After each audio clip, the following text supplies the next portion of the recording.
is there any specific technique to coach or teach stakeholders? Yes, very simple. Yeah, you can do it today. Listen to them. That's it. So the more you listen to them, they listen to you. Now, it's a very simple to say, very difficult. Yeah. So basically, we always want to influence other rather than appreciate somebody's view. So a good influencer, the people who can influence others, usually they are great listeners.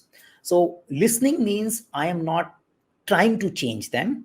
I am just trying to understand their view. I'm not trying to judge them. I'm not saying you are doing right or you are saying right or you are saying wrong. I'm just there, available to you and getting everything inside me.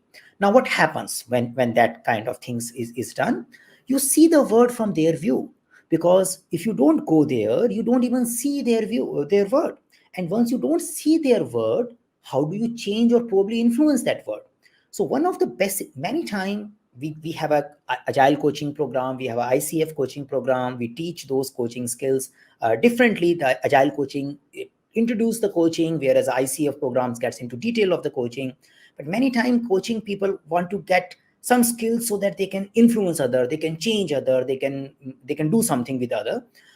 And many times it is associated with more and more ability to ask very powerful questions, and we have been talking, teaching and promoting it, but over a period of time I have learned it's more to do with ability to listen, ability to connect, ability to understand the feeling of the other guy, and then possibly trigger the thought process by way of showing the weaknesses in their thought process, which probably can influence them to do something about it.